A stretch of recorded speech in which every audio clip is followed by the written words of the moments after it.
이것이 바로 톰의 위대한 비밀이었다. 즉, 해적 친구들과 함께 집으로 돌아와 자기들 장례식에 참석하는 계획이었다. 그들은 토요일 저녁 무렵 통나무를 타고 미주리 강변으로 건너갔다. 마을에서 약 외소 6마일 아래쪽에 상륙한 후 마을 가장자리 숲속에서 거의 새벽이 될 때까지 잠을 잤다. 그리고 동이 트기 전에 뒷골목과 골목길을 통해 몰래 마을로 들어와 교회 다락방으로 숨어들었다. 그곳에서 고장난 벤치들 사이에 숨어 부족한 잠을 보충했다. 월요일 아침 식사 시간에 폴리 이모와 메리는 평소보다 훨씬 더 다정하게 톰을 대했다. 그들은 그의 요구를 세심하게 챙겨주었고 대화도 많았다. 이야기 도중 폴리 이모가 말했다. 나는 이게 꽤 재미있는 장난이었다고는 말하겠어. 너희들이 신나게 노는 동안 우리 모두가 거의 일주일 동안 걱정 속에 살았으니까. 하지만 이렇게까지 내 마음을 아프게 하다니 정말 너무한 거 아니냐, 톰? 네가 통나무를 타고 내 장례식에 오겠다고 마음먹었다면 차라리 그 전에 나한테 내가 살아있다는 걸 알려줄 수도 있었잖아. 그래, 톰. 너 그랬어야 해. 내가 생각만 했더라도 그렇게 했을 거라고 믿어. 메리가 거들었다. 폴리 이모의 얼굴에 희망 어린 빛이 떠올랐다. 그녀는 간절한 눈빛으로 물었다. 그래, 톰? 말해봐. 만약 생각이 났다면 그렇게 했을 거니? 나, 모르겠어요. 그러면 모든 게 엉망이 됐을 거예요. 톰, 난 내가 날 그 정도는 사랑해 줄 거라고 기대했어. 네가 정말 나를 조금이라도 걱정했다면 설령 실행에 옮기지는 못했더라도 적어도 그런 생각이라도 했어야 하는 거 아니냐? 폴리 이모는 슬픈 목소리로 말했다.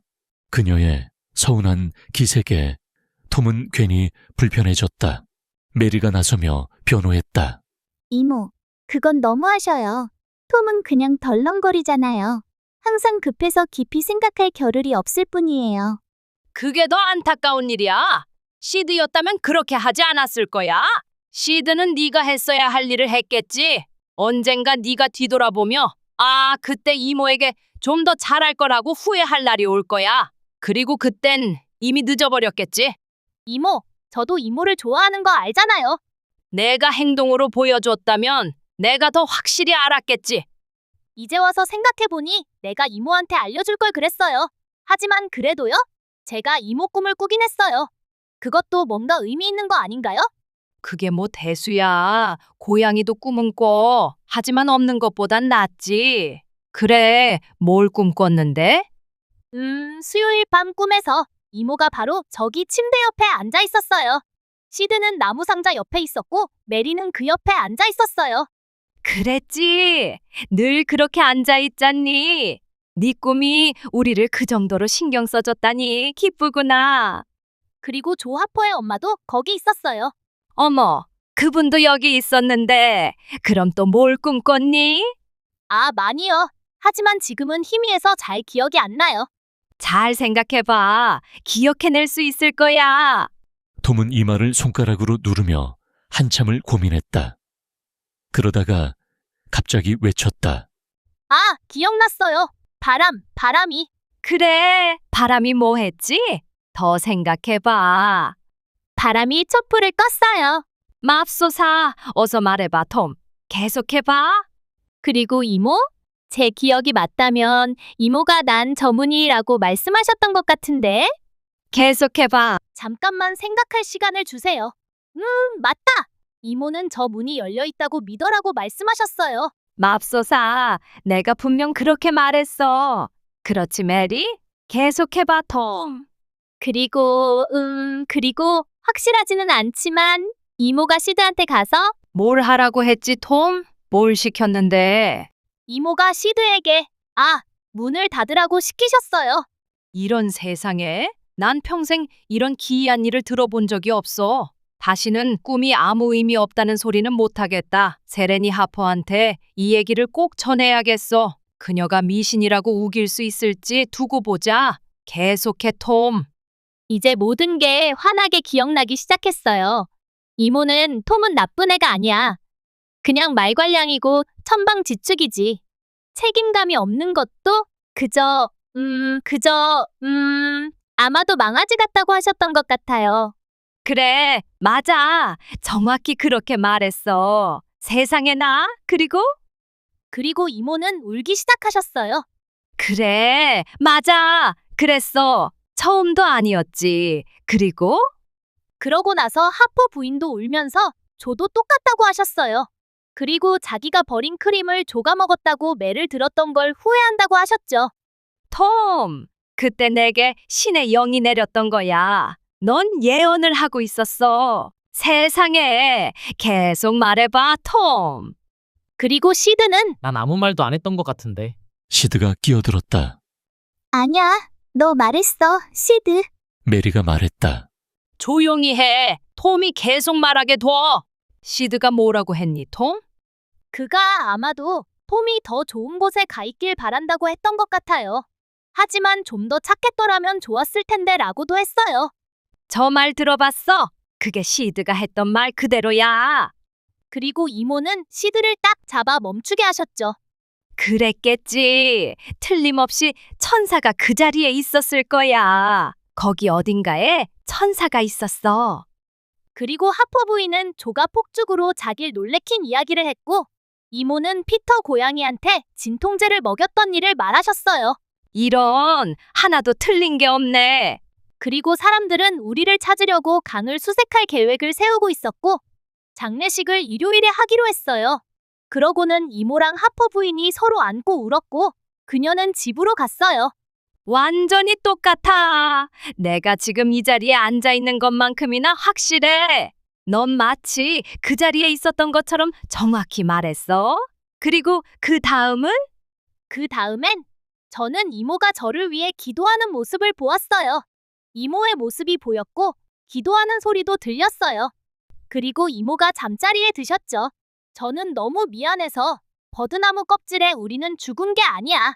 해적 놀이하러 갔을 뿐이야 라고 적어 촛불 옆 탁자 위에 두었어요. 그리고 이모가 너무 착해 보이셔서 다가가서 살며시 입맞춤을 했어요. 정말이니, 톰? 정말 그렇게 했어? 폴리 이모는 눈물을 흘리며 톰을 와락 끌어안았다. 톰은 마치 세상에서 가장 큰 죄를 지은 사람처럼 느껴졌다. 그 순간 시드가 혼잣말로 중얼거렸다. 그래도 결국 꿈이었을 뿐이잖아. 시드, 조용히 해. 사람이 꿈에서도 똑같이 행동하는 법이야. 자, 톰, 널 다시 찾게 되면 주려고 아껴둔 밀럼 사과가 있단다. 이걸 받아라. 그리고 이젠 학교 가야지. 난 그저 하나님께 감사드릴 뿐이야. 오랜 고통과 인내 끝에 너를 다시 찾게 해주셨으니 비록 내가 그분의 축복을 받을 자격이 부족하지만 그래도 하나님은 믿고 따르는 자들에게 자비를 베푸시는 분이시지. 만약 오직 자격 있는 사람만이 하나님의 도움을 받을 수 있다면 여기 있는 누구도 웃을 수도 없고 긴 밤이 찾아올 때 안식을 얻지도 못할 거야. 시드 메리톰 어서 가. 너희 때문에 내가 아침 내내 방해받았구나. 아이들은 학교로 향했고 폴리 이모는 하퍼 부인을 찾아가 톰의 기적 같은 꿈 이야기를 들려주기로 했다. 한편 시드는 떠나면서도 속으로 생각했다. 하지만 그는 차마 입 밖에 내지는 않았다. 이렇게 긴 꿈을 꾸면서 단 한 번도 틀리지 않았다고? 좀 얇은 변명 같긴 한데. 이제 톰은 완전히 영웅이 되어 있었다. 그는 평소처럼 펄짝거리며 신나게 걷지 않았다. 대신 해적답게 당당한 걸음걸이로 천천히 걸었다. 마치 세상의 이목이 자신에게 집중된 것처럼 행동했다. 사실 실제로도 사람들의 관심이 쏟아지고 있었다. 그는 일부러 못 본 척, 못 들은 척했지만 주위의 수군거림과 시선은 그의 자부심을 배불리 먹여주었다. 그보다 어린 소년들은 그의 뒤를 졸졸 따라다니며 그와 함께 있다는 사실만으로도 자랑스러워했다. 마치 행진선두에서 북을 치는 소년이거나 서커스단의 코끼리라도 된 것처럼 보였다. 반면 톰 또래의 소년들은 그가 마을을 떠났었다는 사실조차 모른 척하려 했지만 속으로는 질투로 가득 차 있었다. 그들은 무엇이든 바쳐서라도 톰처럼 태양에 그을린 피부와 빛나는 명성을 얻고 싶었지만 톰은 그런 것들을 서커스 전체와 바꾼다고 해도 절대 포기할 생각이 없었다. 학교에서 아이들은 톰과 조를 너무나도 지켰으며 찬탄에 찬 눈빛을 보냈다. 그래서 두 명의 영웅은 금세 도저히 견딜 수 없을 만큼 거만한 상태가 되어버렸다. 그들은 열성적인 청중을 향해 자신들의 모험담을 늘어놓기 시작했지만 그것은 단순한 시작에 불과했다. 상상력이 무한한 이들에게 이야기의 끝이란 없었기 때문이다.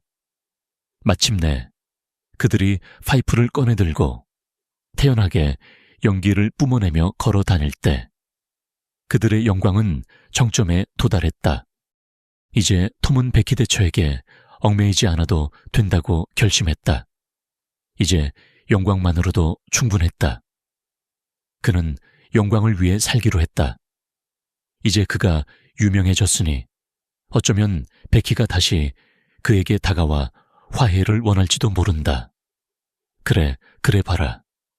그가 얼마나 무심할 수 있는지 보여주리라. 잠시 후 베키가 나타났다. 톰은 못 본 척했다. 그는 슬쩍 몸을 돌려 다른 아이들 무리에 섞였고 마치 그녀의 존재조차 인식하지 못하는 듯 행동했다. 그러나 곧 그는 베키가 얼굴이 상기된 채 명랑하게 돌아다니며 아이들을 쫓고 깔깔 웃으며 장난치는 모습을 눈치챘다. 하지만 그녀가 붙잡는 아이들은 항상 톰 근처에 있었고 장난을 치며 시선을 그의 방향으로 의식적으로 보내는 것도 분명했다. 이 모습은 톰의 속에 숨어있던 사악한 허영심을 몹시 만족시켰다. 그리고 그런 그녀의 행동이 오히려 톰을 더욱 거만하게 만들었고 그는 더욱더 그녀를 모른 척하며 관심이 없는 듯 행동했다. 그러다가 베키는 더 이상 장난을 치지 않고 주위를 배회하기 시작했다. 그녀는 두어 번 한숨을 쉬었고 톰을 슬쩍 힐끔힐끔 바라보았다. 그러던 중 그녀는 톰이 이제 다른 누구보다도 에이미 로렌스와 더 깊이 이야기하고 있다는 사실을 깨달았다. 그녀의 가슴이 찌르는 듯 아팠고 갑자기 불안하고 초조해졌다. 그녀는 그 자리에서 벗어나고 싶었지만 배신당한 마음 때문인지 오히려 톰과 에이미가 있는 무리 쪽으로 발걸음이 향하고 말았다. 그녀는 억지로 밝은 표정을 지으며 마치 우연히 지나가는 듯한 태도로 톰 바로 옆에 있는 메리 오스틴에게 말을 걸었다. 아니, 메리 오스틴, 너 정말 나쁜 애구나. 왜 일요일 학교에 안 나왔어? 나 갔는데 못 봤어? 뭐? 정말? 어디에 앉았는데? 난 피터스 선생님 반이었어. 늘 거기 있잖아. 너 봤어. 그랬어? 어쩜 난 못 봤을까? 사실 너한테 소풍 이야기 하려고 했거든. 정말? 와, 신난다. 누가 하는 건데? 우리 엄마가 허락해 주셨어. 우와, 나도 갈 수 있겠지? 그럼 당연하지. 이건 나를 위한 소풍이야. 내가 원하는 사람은 다 초대할 수 있거든. 그리고 넌 꼭 오길 원해. 정말 멋지다. 언제 할 건데? 아마 방학쯤? 와, 진짜 기대된다. 다 초대할 거야? 응? 나랑 친구인 사람들은 다 초대할 거야. 아니면 친구가 되고 싶은 사람들. 베키는 눈길을 살짝 톰 쪽으로 돌렸다. 하지만 톰은 계속 에이미 로렌스에게 집중한 채 섬에서 겪은 폭풍우에 대한 이야기를 늘어놓고 있었다. 그는 번개가 거대한 플라타너스 나무를 산산조각 내버렸을 때 자신이 불과 3걸음 거리 안에 서 있었다고 과장스럽게 말했다. 나도 가도 돼? 그레이스 밀러가 물었다. 그리고 나, 셀리 로저스가 물었다. 나도? 그리고 조도, 수지 하퍼가 물었다. 그렇게 계속해서 아이들이 기뻐하며 초대를 요청했고 모두 허락받았다. 하지만 그 무리에서 유일하게 톰과 에이미만 초대받지 않았다. 그러자 톰은 냉정하게 몸을 돌려 여전히 이야기를 이어가며 에이미와 함께 자리를 떠났다. 베키의 입술이 떨렸다.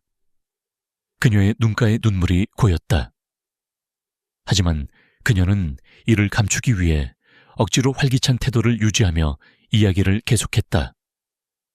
그러나 이제 소풍에 대한 기대는 사라졌고 모든 것이 무의미해졌다. 그녀는 최대한 빨리 그 자리에서 빠져나왔고 조용한 곳을 찾아가 여자들이 말하는 좋은 울음 한바탕을 했다. 그 후 그녀는 기분이 가라앉은 채 자리에 앉아 있었다. 자존심이 상했고 화도 났다. 그러나 수업 시작, 종이 울리자 그녀는 눈빛을 번뜩이며 결심했다. 그리고 그녀는 자기의 따은 머리를 한번 힘차게 흔들며 속으로 외쳤다. 좋아. 나도 어떻게 할지 알겠어. 쉬는 시간 동안 톰은 여전히 에이미와 가볍게 연애 놀이를 하며 스스로 만족감에 도취되어 있었다. 그리고 슬며시 베키를 찾아다니며 그녀에게 이 모습을 보여주어 마음을 찢어놓으려 했다. 마침내 그는 베키를 발견했다. 그러나 순간 그의 기분은 급격히 가라앉았다. 베키는 학교 뒤편 작은 벤치에 편안히 앉아 있었고 알프레드 템플과 함께 그림책을 들여다보고 있었다. 그들은 책에 푹 빠진 채 머리를 맞대고 있었으며 마치 세상에 그들 외에는 아무것도 존재하지 않는 듯 보였다. 톰의 혈관 속에서 질투심이 불타올랐다. 그는 베키가 화해의 기회를 줬을 때 그것을 내던진 자신이 한심하고 멍청하게 느껴졌다. 스스로를 바보라고 부르며 떠오르는 모든 험한 욕을 자기 자신에게 퍼부었다. 화가 나서 울고 싶을 정도였다. 한편 에이미는 행복한 목소리로 톰에게 계속 이야기를 했다. 그녀의 마음은 노래하듯 들떠 있었지만 톰은 이미 말문이 막혀버렸다. 그녀가 하는 말은 전혀 귀에 들어오지 않았고 그녀가 대답을 기대하며 말을 멈출 때마다 톰은 겨우 엉성하게 대답했는데 그것마저도 적절한 반응이 아닐 때가 많았다. 그는 자꾸만 학교 뒤편으로 발걸음을 돌렸다. 다시 한번 또다시 그 끔찍한 광경을 눈에 새기러 갔다. 그는 도저히 참을 수 없었다. 그리고 점점 더 화가 치밀었다. 베키 대처는 마치 자신이 여전히 이 세상에 존재하는지도 모르는 듯 보였다. 아니, 그녀는 분명 보지 않는 척하고 있었다. 그러나 사실 베키는 모든 걸 알고 있었다. 그녀는 자신의 계획이 성공하고 있음을 깨달았다. 그리고 무엇보다 자신이 겪었던 고통을 톰도 똑같이 겪고 있다는 사실이 너무나 기뻤다. 에이미의 즐거운 수다는 이제 더 이상 참을 수 없을 정도로 거슬렸다. 톰은 자신이 해야 할 일이 있다는 암시를 주었다. 당장 처리해야 하는 중요한 일이 있고 시간이 촉박하다는 듯한 태도를 보였다. 하지만 소용없었다. 에이미는 여전히 명랑하게 제잘거렸다. 톰은 속으로 생각했다. 아, 제기랄. 도대체 언제쯤 이 여자애한테서 벗어날 수 있는 거야? 마침내 그는 정말 가봐야 한다고 말했다. 그러자 에이미는 아무런 의심 없이 학교 끝나면 여기 있을게 라고 천진난만하게 대답했다. 톰은 그녀가 한 말에 짜증이 치밀었지만 아무 말도 하지 않은 채 황급히 자리를 떠났다. 그리고 그 순간 그는 그녀가 너무도 싫어졌다. 다른 누구라도 괜찮았을 텐데 톰은 이를 갈며 생각했다. 이 마을의 어떤 남자애라도 상관없었을 텐데 하필이면 세인트루이스에서 온저 잘난 척하는 녀석이라니. 옷 잘 입는다고 잘난 체하고 귀족이라도 되는 줄 아는 저 오만한 녀석이라니. 좋아, 알겠어. 네가 이 마을에 처음 왔던 날 내가 한번 혼쭐을 내줬었지. 그리고 다시 한번 그렇게 해줄게. 두고 봐, 내 놈을 한 번만 딱 잡아보라고. 그는 허공을 향해 주먹을 휘두르고 발길질을 하고 눈을 찌르는 시늉을 했다.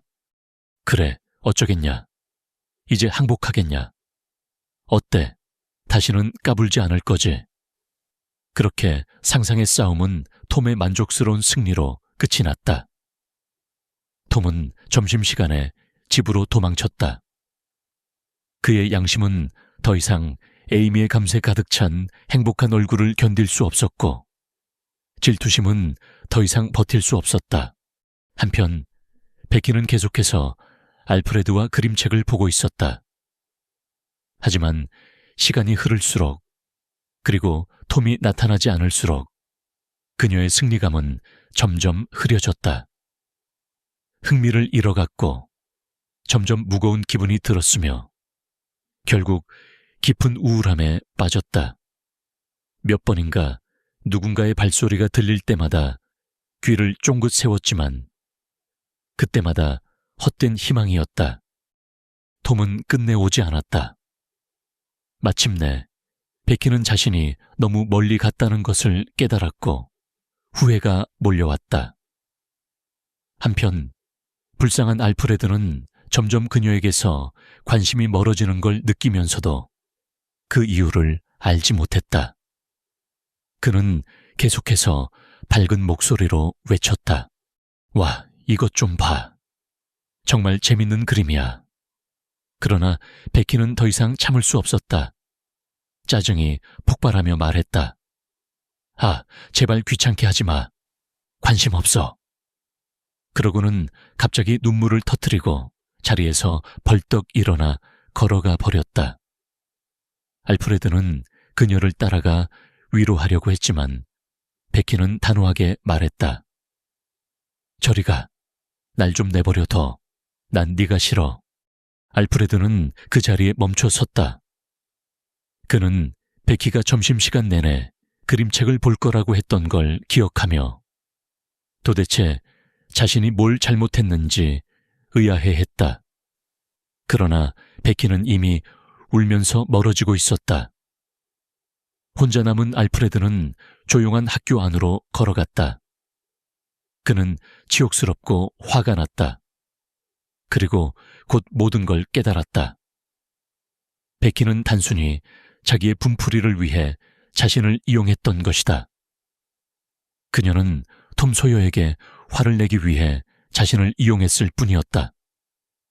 이 생각이 들자 알프레드는 톰이 더욱더 미워졌다. 그는 어떻게든 톰에게 한 방 먹이고 싶었다. 하지만 자신이 다치지 않을 방법이 필요했다. 그때 그의 눈앞에 톰의 철자책이 떨어져 있었다. 마침내 기회가 찾아왔다. 알프레드는 감사한 마음으로 책을 펼쳤다. 그리고 오후 수업의 단어 연습 페이지를 찾아 그 위에 잉크를 잔뜩 부어버렸다.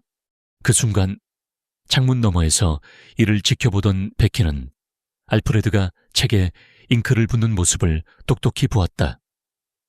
하지만 그녀는 모습을 드러내지 않고 조용히 지나갔다. 그녀는 이제 톰을 찾아가 이 사실을 알려줄 생각이었다.